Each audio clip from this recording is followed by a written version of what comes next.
O vertiginoso avanço tecnológico tem trazido, em escala global, enormes transformações na forma como as pessoas se relacionam na vida pessoal e profissional.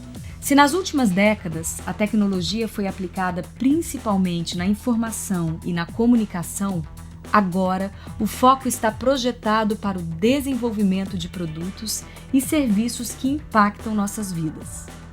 Um avanço que traz em si mesmo um potencial de uma melhoria de vida para a humanidade impressionante, que nos traz a perspectiva de que o homem possa trabalhar muito pouco e que possa ter mais tempo para o desenvolvimento da sua sociabilidade, da sua cultura, das suas relações pessoais, da música, da pintura, do cinema, da arte. O que até pouco tempo parecia assunto de ficção científica já se tornou realidade. Temos carros elétricos autônomos, órgãos humanos impressos em 3D, liga de metal com memória capaz de suportar deformações por 10 milhões de vezes e ainda retornar ao formato original, supercondutores, transações bancárias feitas por reconhecimento facial e por aí vai. A indústria 4.0 é uma definição que se dá a um processo de mudanças, de transformações do ponto de vista tecnológico e organizacional, que pode ser resumido, inclusive, como a quarta revolução industrial. Softwares e sistemas de inteligência artificial, todos têm. Inteligência artificial é um outro guarda-chuva que cabe um monte de coisa dentro, né? E sistemas de atuação, ou seja, de tomadas de decisão relativamente automáticas a partir dessas informações. Essa mudança tecnológica, que chama lá da quarta revolução industrial, ela está mexendo em funções que historicamente eram exclusividade do ser humano. A inteligência artificial contrata pessoas, digamos, isso é o reverso da relação. É gente trabalhando para ajudar a inteligência artificial, para que ela compreenda melhor os textos, reconheça melhor imagens, etc. Então já está havendo casos que a realidade inverteu. O ser humano já é assistente da inteligência artificial. Esse é resultado do uso da internet das coisas, da digitalização, da robótica, da realidade virtual aumentada e da inteligência artificial. Inovações disruptivas, chamadas assim porque provocam uma ruptura nos padrões e modelos estabelecidos. O homem passa a competir efetivamente com a máquina. Então, profissões que você nunca imaginou que fossem ser alteradas, por exemplo, médico, advogado, contador, dentista, ou seja, são outras profissões, normalmente da classe média, que vão começar a ser afetadas e começam a ser substituídas por essa máquina. Se por um lado, os avanços tecnológicos facilitam a vida, aumentam a produtividade em muitos setores, tornam produtos mais acessíveis e oferecem suporte para descobertas que aumentam a qualidade de vida, por outro, criam vários problemas para os trabalhadores e trabalhadoras que precisam se estabelecer no mercado de trabalho. A inteligência artificial, muito mais rápido do que a robótica, está ocupando o espaço do trabalhador. Para a mesma quantidade que se produz, se necessita de menos trabalhadores. Mais máquinas, mais inteligência artificial pode ser, porém, menos trabalhadores. E que você não consiga reduzir a jornada de trabalho e distribuir a riqueza produzida de uma forma diferente, você pode criar um aprofundamento brutal da desigualdade social. A combinação de máquinas inteligentes e processos digitais mais elimina postos de trabalho do que cria. Não podemos negociar com os algoritmos, só podemos negociar com quem escreveu os algoritmos. Devemos restaurar o respeito pela dignidade humana, os direitos do indivíduo no ambiente de trabalho, assim como os direitos dos trabalhadores e seus direitos sindicais. Para os novos empregos, são exigidas habilidades muito diferentes daquelas já conhecidas pelos trabalhadores e trabalhadoras. É quase que sair do zero. Para isso, nós, os trabalhadores, a sociedade, os governos e os empresários, teremos de rediscutir o que faremos com os trabalhadores que não terão emprego. A cena é mais drástica ainda para as pessoas desempregadas, que não têm condições para investir em formação. Ou seja, quantas delas conseguirão, em curto espaço de tempo, acompanhar essa revolução e adquirir conhecimento para desempenhar o que o mercado de trabalho pede na chamada quarta revolução industrial? Os setores produtivos, especialmente o setor industrial, perde participação relativa na ocupação das pessoas nas sociedades. Isso é um movimento que vem acontecendo já há algum tempo. A perspectiva é de uma maior exclusão da juventude negra e das pessoas negras do acesso a essa tecnologia. A dificuldade de se chegar ao ensino superior, a dificuldade também de se reciclar conforme as perspectivas do mercado, que o mercado coloca, principalmente isso que é muito rápido da quarta revolução industrial, transforma em desafios muito maiores para essa população. Essa discussão tem que ser colada numa discussão de projeto de desenvolvimento, de projeto de distribuição de renda, de projeto de equidade.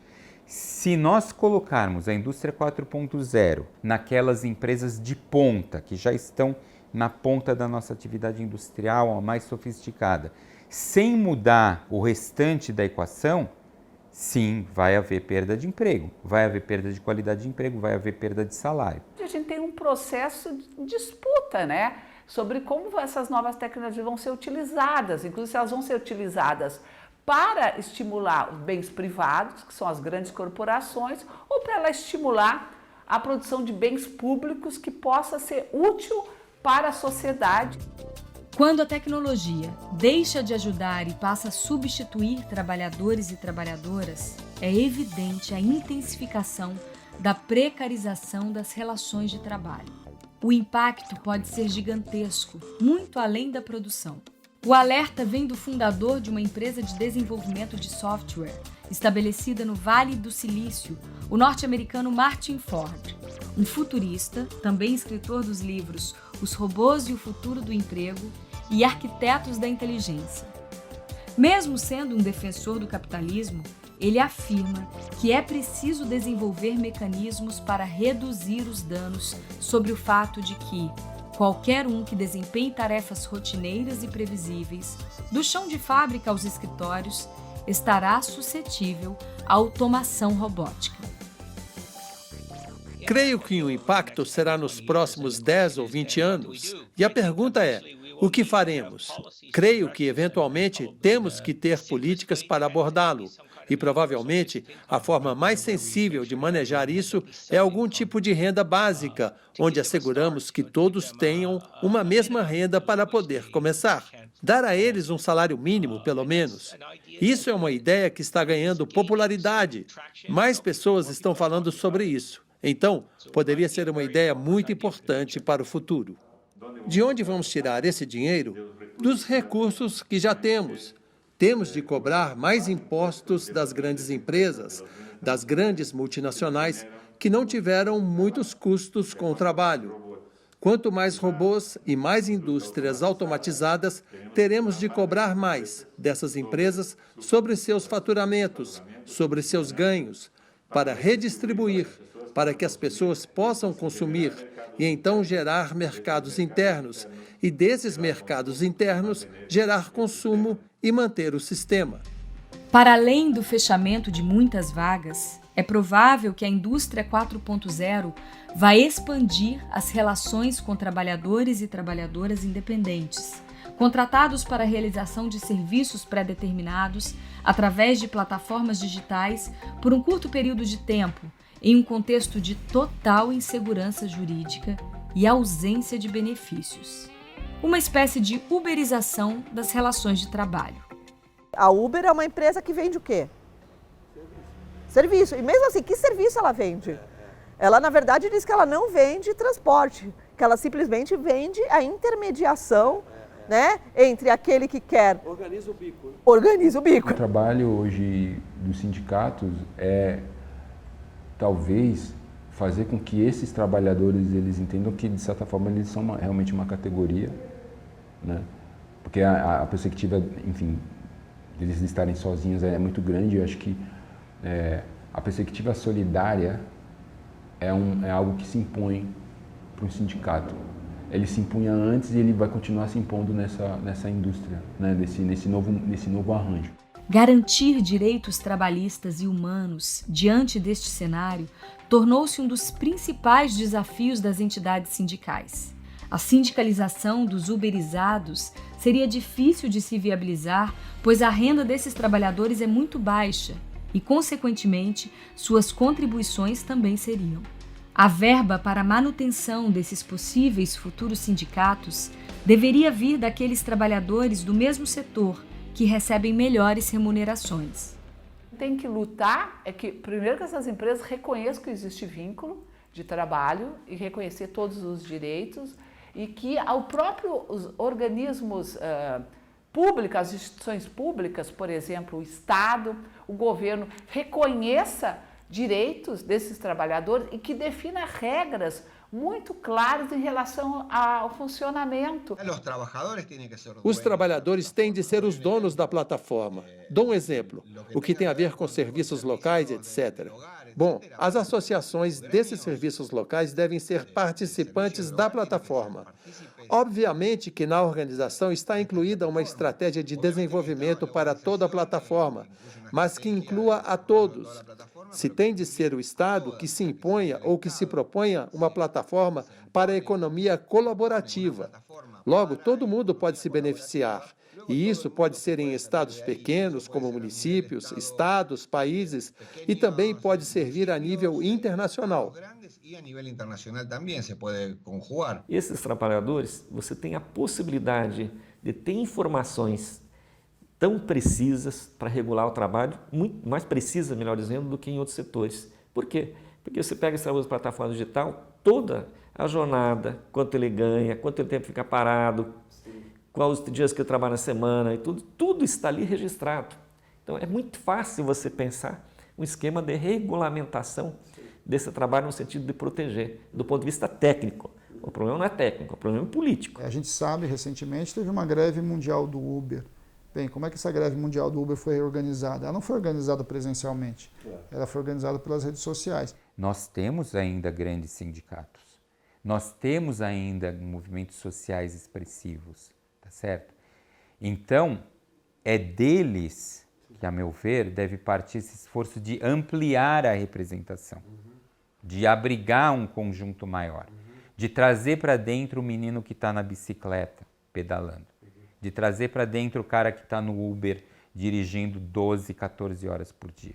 A Organização Internacional do Trabalho, OIT, tem se posicionado sobre o assunto nesse momento bastante desafiador em que o avanço tecnológico tem sido priorizado em detrimento de direitos humanos e trabalhistas. Do ponto de vista da efetividade, ela é relativamente pequena, porque a OIT não tem nenhum mecanismo de punição sobre os países membros, nesse caso aquilo que foi recomendado não seja aplicado. A boa notícia é que os impactos da indústria 4.0 no mercado de trabalho estão sendo estudados ao mesmo tempo em que ela se consolida. Então, há uma esperança de que seja possível se organizar, reagir e reinventar modelos que garantam trabalho digno. A gente está ampliando a tecnologia, você consegue produzir mais com menos horas de trabalho, mas quem se apropria dessa riqueza unilateralmente é o capital, né? Então a gente deveria ter uma distribuição mais equânime entre o Estado, né, através dos tributos, para que isso fosse redistribuído pelos serviços públicos, e para o trabalhador na forma de redução de jornada, né? Então, para as mulheres, a redução de jornada é um tema relevante, porque primeiro que ela pode compartilhar melhor o trabalho com seu companheiro, que também teria a jornada reduzida, né? E outra que ela mesma teria mais tempo também para fazer formação profissional, porque nessa nova indústria a formação profissional é para o resto da vida. É plenamente possível haver o salto tecnológico, não é? Em que o ganho de produtividade, em produzir mais com menos custos, esse ganho obtido, esse ganho extraordinário, se for compartilhado, não é? Entre tributação, entre emprego e o próprio inovador, é plenamente possível nós mantermos o nível de emprego. Isso implicaria, evidentemente, a redução da jornada de trabalho, a redução do tempo de trabalho, como foi a experiência do passado. E você, já sente os impactos da indústria 4.0 na sua vida? Como pensa a reação sindical frente a esse novo e complexo problema?